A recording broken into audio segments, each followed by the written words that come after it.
연동교회 성도님들께 인사드리겠습니다. 저는 여전도의 창립 100주년, 또 여성안수 기념교회로 세워진 연지교회, 이곳에서 가장 가까운 여전도회 회관에 있는 연지교회를 담임하고 있는 김성경 목사입니다. 제가 연지교회 담임을 하면서 사람들을 만날 때 가장 많이 보는 반응은 목사님이세요? 이겁니다. 지금 저를 보시고 목사님이세요? 라고 하신 분들 계시죠? 괜찮습니다. 제가 이런 반응은 제가 목사가 되기까지 겪었던 반응에 비하면 너무나 감지덕지한 일입니다. 저는 딸 셋인 집안의 둘째 딸로 태어났습니다. 요 한 문장이 가지고 있는 엄청난 의미를 아시죠? 태어났을 때 네가 남자여야 했는데, 네가 아들이었어야 했는데 라는 이 말을 정말 많이 들었습니다. 그러니까 주변의 어르신들이 저만 보면 네가 아들이었어야 하는데, 네가 남자였어야 하는데 어찌하여 딸이니. 제가 어찌하여를 참 어렸을 때부터 이 단어를 듣고 살았습니다. 다행히도 감사하게도 저희 엄마 아빠 부모님께서 저에게 단 한 번도 그 말씀을 하지 않으셨기 때문에 제가 지금 이 자존감으로 버티고 살 수 있었던 것 같습니다. 근데 제가 여성이라는 사실이, 제가 여자라는 사실에 더 난처해 하신 분들이 있었습니다. 제가 자라온 교회의 목사님들. 왜냐하면 저희는 믿음의 4대째, 제가 4대째인데요. 저희 어머님이 저를 태아 4개월 때 서원하셨습니다. 남자인지 여자인지 모르고. 태어났는데 여자아이였습니다. 근데 저희 어머님은 너무 해맑게 뭐 남자든 여자든 주의 일 하면 되지 라고 이렇게 생각하셔서 편하게 계셨는데, 저도 그렇게 자랐기 때문에 이제 교회에 가서 목사님들께 목사님 제가 목사가 될 거예요 라고 이야기하자 저를 담당하고 계셨던 전도사님들 뿐만 아니라 목사님들이 막 말을 떠셨어요. 그게 어려울 것 같다. 그게 쉽지 않을 것 같다. 초등학교 때 제가 그러한 경험을 겪었는데, 제가 중학교 때 담임 목사님이 저를 향해서 이렇게 말씀하셨습니다. 어찌하여 성경아 네가 여자니. 그때 제가 알았습니다. 사태가 되게 심각하구나. 내가 목사가 되는 일이 어려운 일인 건가 보다. 근데 그 당시에 잘 이해가 되지 않았습니다. 왜 어려운 일일까?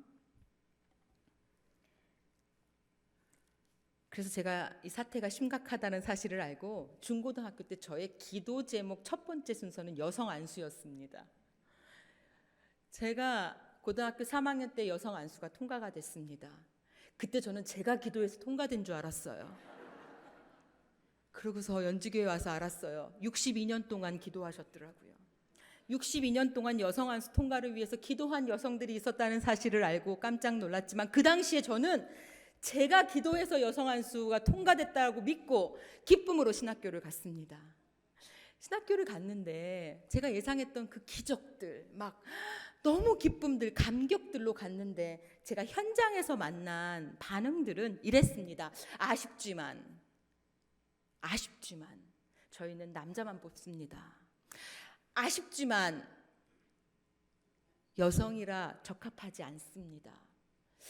제가 너무 충격을 받았습니다. 10년 넘게 그 소리를 들었습니다. 죄송하지만, 아쉽지만 저희는 남자만 뽑습니다. 임신을 하자 해고 통보를 받았습니다. 출산한 후에는 공적인 영역에 아이가 나타나지 말게 하라는 엄격한 지침을 받았습니다. 그 시절 제가 교회에 가는 일은 아이도 울고 저도 울고 매우 슬픈 일이었습니다. 제가 교회에 가는 일을 제일 슬퍼하는 사람이 저희 아이가 됐죠. 그때 제가 이렇게 절규했습니다. 하나님, 제가 이렇게까지 하면서 목사가 돼야 합니까? 제가 이렇게까지 해야 됩니까? 이 근원적 물음 앞에서 하나님 앞에 절규했습니다. 하나님, 싫다잖아요. 제가 여자라서 싫다잖아요. 만약에 하나님께서 제가 목사가 되길 원하셨으면 저를 남자로 태어나게 하셨어야지. 어찌하여 여자로 만드셔서 저를 이렇게 서럽게 하십니까? 그거 아십니까? 적합하지 않는 인생으로 분류되면 존재가 슬퍼집니다. 제가 숨쉬고 있는 것, 제가 살아가는 일이 그렇게 슬펐던 적이 없었습니다. 그 시절 저는 사람들이 저에게 어찌하여 쏟아내는 그 어찌하여라는 부사를 하나님께 쏟아냈습니다. 어찌하여 하나님, 어찌하여. 그래서 저의 소명과 또 현실 앞에서 많이 고민하고 있었습니다. 그때 이 여인을 만났습니다. 사마리아 여인은 수십 번도 더 들은 설교였습니다. 아시죠? 사마리아 여인을 우리가 얼마나 많이 설교로 만납니까? 그런데 그때 어찌하여라고 제가 절규하고 있는 이러한 상황에서 만난 이 여인은, 제가 이 여인을 그때 딱 만나고요, 그 여인을 너무 부러워했습니다. 좋겠다. 사마리아 여인 부러워하신 분 있으십니까? 이 사마리아 여인 본문을 읽으시면서 사마리아 여인을 부러워하신 분 있으십니까? 저는 너무나 부러웠습니다. 왜냐하면 이 여인의 마지막이 예수님 앞에서 우뚝 서 있는 그 모습을 제가 목격하고 나는 언제 저렇게 될까? 그래서 제가 그때 그 자리에서 기도가 터져 나왔습니다. 하나님, 사마리아 여인을 저렇게 존귀하게 만드신 하나님, 제 인생도 존귀하게 만들어 주십시오. 제가 그렇게 어려울 때 그렇게 기도를 했습니다. 그래서 저는 이 사마리아 여인에게 참 마음이 많이 갑니다. 남편이 5 있었다고 하는데 지금은 없는 거 보니 버림받았다고 보여지죠. 사마리아인이라고 합니다. 사마리아인은 혈통을 아주 중시하는 이스라엘을 보란 듯이 짓밟은 아수르, 그들에게 유린당한 사람들입니다. 그러니까 나라의 약함이 개인의 슬픔이 된 사람들입니다. 내가 거기서 태어나고 싶어서 그랬나? 그런데 이스라엘 백성들이 사마리아인을 향해서 외치죠. 우리는 부정한 당신과 같은 사람들과 교류할 수 없습니다. 근데 이 이스라엘 백성들에게 탄압을 받고 또 차별과 수모를 당하기 앞서 그들이 아침에 일어났을 때 내 몸에서 흐르는 피가, 저들이 그렇게 말하는 부정한 피라니, 그걸 매일매일 겪는다고 생각해 보십시오. 바로 이 여인이 그 사마리아인이었습니다. 그 사마리아인. 그 사마리아 땅 수가라는 작은 성에서 살아가던 이 여인. 오늘의 이야기는 이 동네로 예수님이 들어오시면서부터 시작되지요. 오늘 본문이 30절까지라서 너무 길어서 다 읽지 못했는데요. 성경책을 펴시고 저와 함께 읽으시면서 따라오실 수 있기를 바랍니다. 요한복음 4장 3절부터 6절은 이렇게 되어 있습니다. 유대를 떠나사 다시 갈릴리로 가실새 사마리아를 통과하여야 하겠는지라. 사마리아에 있는 수가라 하는 동네에 이르시니 야곱이 그 아들 요셉에게 준 땅이 가깝고 거기 또 야곱의 우물이 있더라.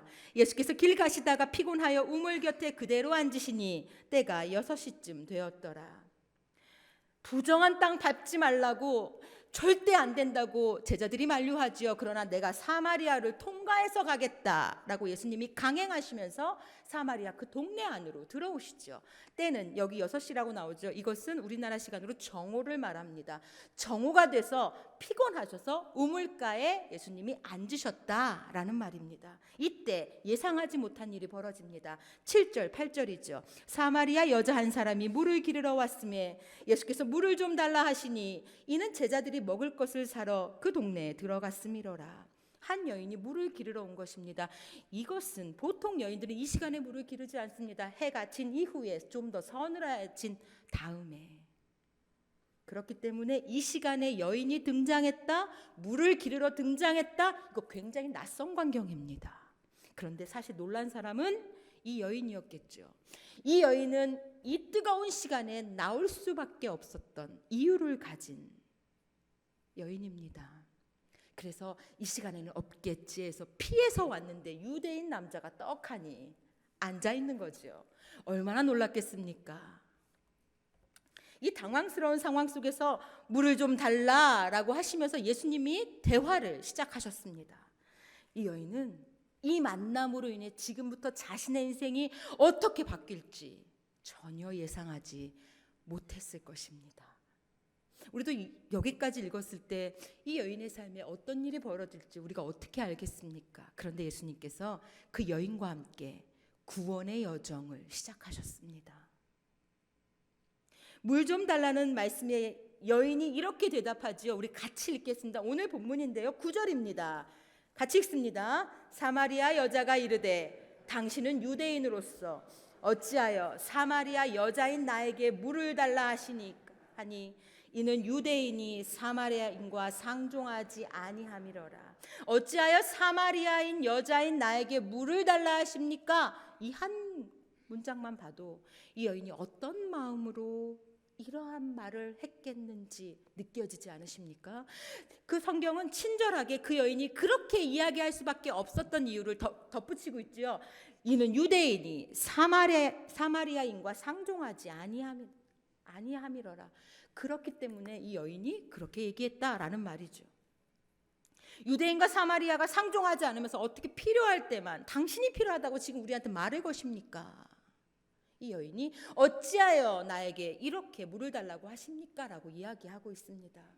그녀의 한탄은 지금까지 그녀에게 쏟아부었던 세상의 한탄을 다 담고 있는 겁니다. 어찌하여 당신은 사마리아인입니까? 어찌하여 당신은 남편이 없습니까? 그녀를 규정하는 정체성이 어찌하여라는 이 단어로 지금까지 표현되어 왔던 거지요. 이런 여인을 향해 예수님 포기하지 않고 대화를 이어가십니다. 그런데 이제부터 되어지는 이 대화를 봤을 때 여러분들 느끼셨어요? 굉장히 난해합니다. 물을 달라 했다가 남편을 데려오라 했다가 예배를 어디서 드리느냐, 이렇게 이어지는 대화가 지금부터 쭉 이어집니다. 두 사람이 마치 동문서답하고 있는 것 같습니다. 이게 무슨 말이지? 잘 이해하기 어렵습니다. 그러나 예수님은 그 여인의 존재를 받아주시면서 그 여인을 끝까지 구원의 자리로 이끌어내셨습니다. 그 과정을 통해서 여인이 변화하기 시작하는데 여러분들 눈치채셨습니까? 이 여인이 변했습니다. 첫 번째 변화는 15절입니다. 첫 번째 변화는 9절부터 15절까지 되어지는 이야기인데요. 저와 함께 읽겠습니다. 9절부터 15절까지 읽습니다. 사마리아 여자가 이르되 당신은 유대인으로서 어찌하여 사마리아 여자인 나에게 물을 달라 하나이까 하니 이는 유대인이 사마리아인과 상종하지 아니함이로라. 예수께서 대답하여 이르시되 내가 만일 하나님의 선물과 또 내게 물 좀 달라 하는 이가 누구인 줄 알았더라면 내가 그에게 구하였을 것이요 그가 생수를 내게 주었으리라. 여자가 이르되 주여 물기를 그릇도 없고 이 우물은 깊은데 어디서 당신이 그 생수를 얻겠사옵나이까? 우리 조상 야곱이 이 우물을 우리에게 주셨고 또 여기서 자기와 자기 아들들과 짐승이 다 마셨는데 당신이 야곱보다 더 크니이까? 예수께서 대답하여 이르시되 이 물을 마시는 자마다 다시 목마르려니와 내가 주는 물을 마시는 자는 영원히 목마르지 아니하리니 내가 주는 물은 그 속에서 영생하도록 솟아나는 샘물이 되리라. 여자가 이르되 주여 그런 물을 내게 주사 목마르지도 않고 또 여기 물 기르러 오지도 않게 하옵소서. 아멘. 첫 번째 변화는 그 여인이 이러한 얘기를 한다는 거죠. 그 물을 내게 주십시오. 이거는 상황이 뒤집힌 겁니다. 지금 물을 달라고 했던 사람이 누구냐면 예수님이 물을 달라고 했고 이 여인이 물을 가진 입장이었습니다. 그런데 예수님과의 대화를 통해 여인이 발견합니다.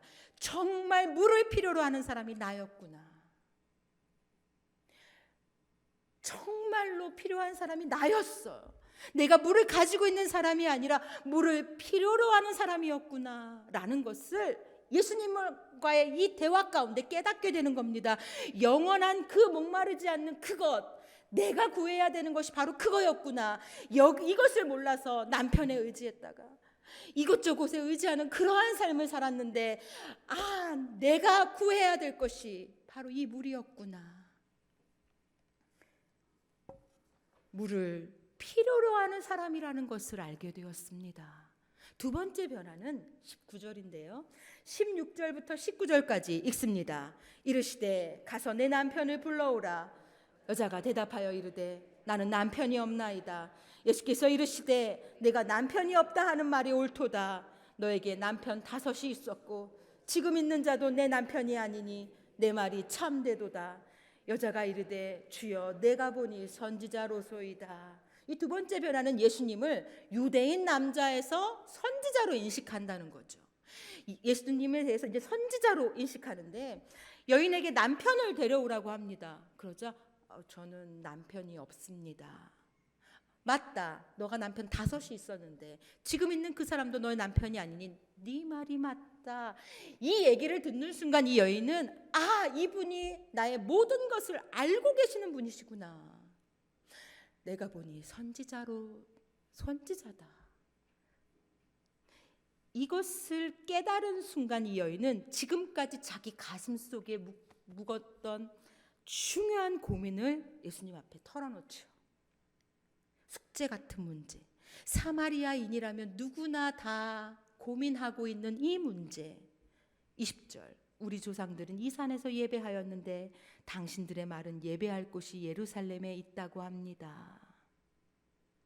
이 사마리아 여인의 가슴 깊은 곳에 있었던 고민이 무엇이었냐면 유대인들은 하나님이 예루살렘에 있다고 하는데 예루살렘에 발도 못 디디게 하는데 우리 같은 사람은 발도 못 붙이게 하는데 그럼 우리는 어디서 예배해야 하나요?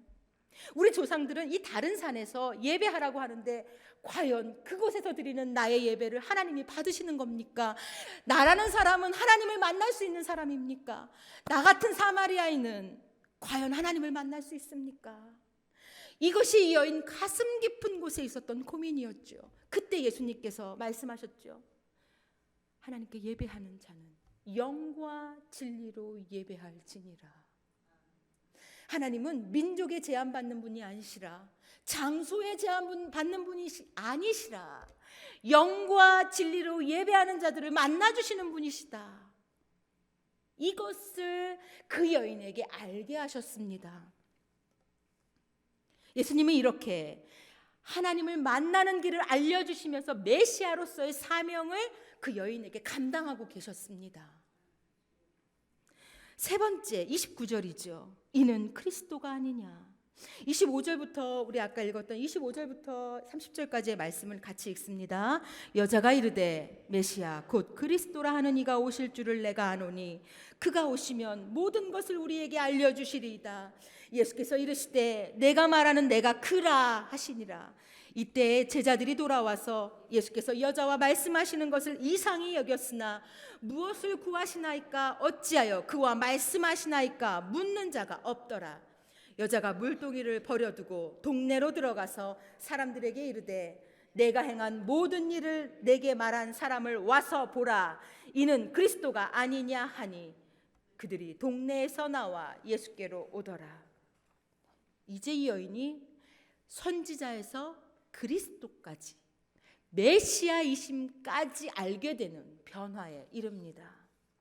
이 구원의 여정 속에 예수님은 내가 그라라고 말씀하시면서 이 여인에게 이 메시아로서 예수님이 하실 일, 하나님을 알리시고 하나님께 나아가는 길을 알리시고 죽은 영을 살려서 하나님께 예배하는 자로 세워주시는 그 메시아의 사명을 이 여인에게 감당하셨습니다. 한 사람이 예수님을 만나서 자신의 인생을 예수님 안에서 해석해 나갈 때 엄청난 일이 벌어집니다.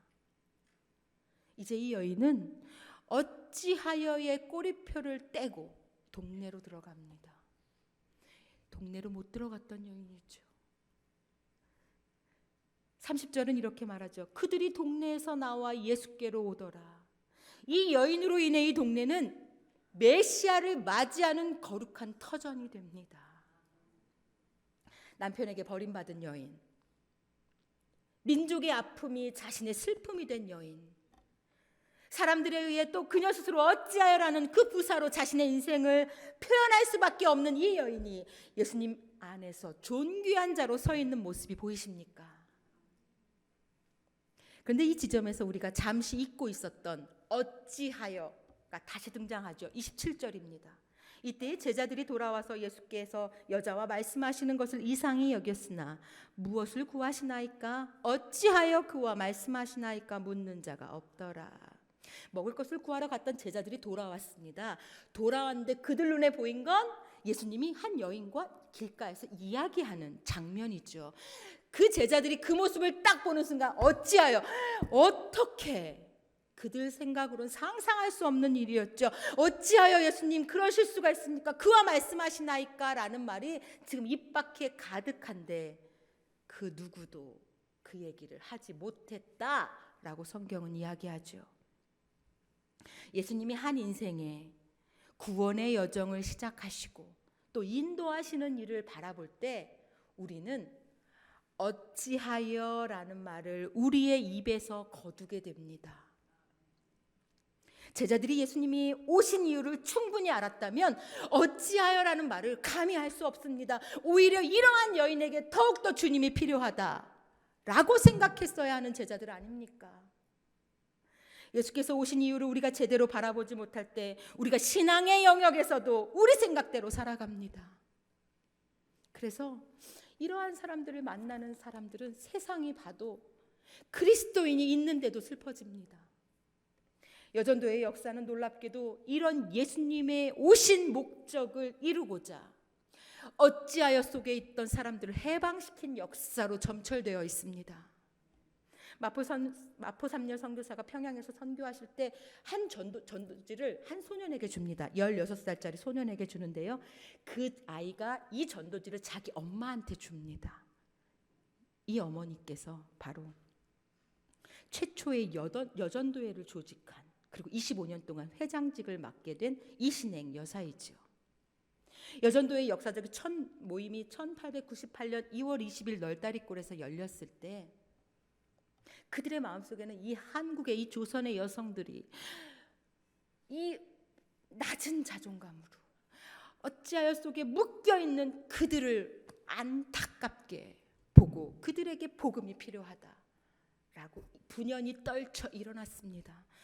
그렇게 해서 여전도회가 조직됐죠. 이렇게 조직된 여전도회는 초창기에 전도부인이라고 불리면서 축호 전도를 집집마다 돌아다니면서 전도를 했습니다.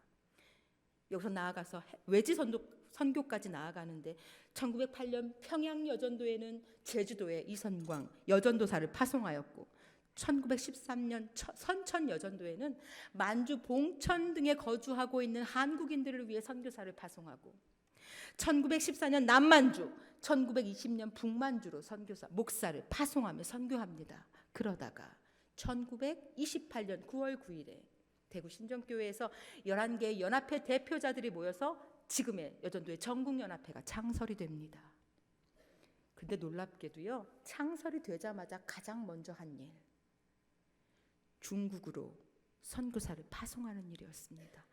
왜 중국으로 파송했을까요? 당시에 중국 여성들이 불쌍해서 전족이 되어서 살아가고 있는 그 여인, 발이 10cm밖에 더 이상 자라갈 수 없어 발이 다 골마 터지고 그렇게 1000년 이상 살아온 중국 여인, 이들의 여인의 복음을 받아들고서 탁 봤는데 발이 묶여서 살아가고 있는 저 중국 남자들이 대국이라고 숭상하고 있는데 그 여성들의 삶은 이 남자들 보기에 좋게 하기 위해 10cm로 발을 묶어버리는, 그렇게 살고 있는 그 여인들을 향해서 이 아파하는 마음에 저 여인들 해방시켜야 된다, 복음으로 살려야 된다. 그래서 1931년 김순호 선교사를 중국 산동성에 최초로 파송하죠. 김순호 선교사님이 선교 사역을 마치고 1937년에 안식년으로 한국에 돌아왔을 때 교단 총회에서 선교 보고를 하는데 그때 듣고 있던 모든 목사님, 장로님들이 마음에 감동을 하시면서 어떻게 이런 일들이 이 여성을 통해 일어났던 말인가, 그것을 기억하면서 여전도의 사업을 위해 기도와 재정적 협력을 하기 위해 1월 셋째 주일을 여전도의 주일로 제정하게 됩니다. 그리고 오늘이 82번째 여전도의 주일입니다. 이렇게 보면 여전도의 주일은 어찌하여 속에 있는 이들을 그리스도의 마음으로 품고 해방시킨 그러한 일들을 기억하고 격려하는 주일입니다. 예수님의 구원에는 예외당하기에 마땅한 사람은 없다. 이러한 마음으로 온 교회가 서로 격려하고 기도했던 그 여전도의 주일의 제정, 그 사건, 오늘 우리에게 새로운 도전을 주기에 충분합니다. 오늘 우리는 82번째 여전도의 주일을 맞이했습니다. 어떻게 맞이하고 계십니까? 곳곳에서 어찌하여 라는 이 부사에 갇혀서 슬퍼하고 있는 이들을 풀어주고 존재를 일으켜 세워주고 기어코 구원의 여정에 동행시키는 그 일들을 우리가 하고 있는지 여전도의 주일은 우리에게 무겁게 묻습니다. 제가 존재가 슬퍼서 고민하고 있을 때 연지교회를 만났습니다. 그리고 놀랍게도 하나님께서 연지교회를 통해 저를 풀어주셨습니다. 저희 성도들이 저에게 했던 이 말 때문입니다. 목사님, 저는 목사님이 여성이라서 좋아요. 생전 처음 들어봤어요. 제가 여성이라서 좋다는 말에요, 제 존재가 얼마나 기뻤는지 모릅니다. 82번째 여전도의 주일을 맞이하면서 어찌하여 라는 이 단어로 마구마구 해체되고 나눠지고 분류하고 적합하다 부적합하다 나누는 이 세상 속에서 하나님이 기뻐하시는 그 아름다운 세상을 꿈꾸며 단 한 사람도 예외돼서 마땅한 사람은 없다 라는 그 마음으로 곳곳을 회복시키고 살리시는 저와 여러분 되기를 바랍니다. 특별히 오늘 여전도의 주일을 맞이하는 연동교회 여전도 회원들께서 이 일을 힘차게 이루어 주시기를 축복합니다. 기도하겠습니다. 사랑의 하나님, 82번째 여전도 주일을 맞이하는 오늘 어찌하여 속에 자신의 존재를 슬퍼하고 태어남을 아파하는 이들을 우리가 어떻게 대하며 살아갔는지 겸허히 돌아봅니다. 사마리아 여인을 기어코 살려내셔서 우뚝 세우신 예수님, 주님께서 오신 이유를 우리가 기억하며 우리 입에서 어찌하여를 거두고 어찌하여 속에 있는 이들을 복음으로 회복시키는 그 삶 살게 하여 주옵소서. 예수님의 이름으로 기도드립니다.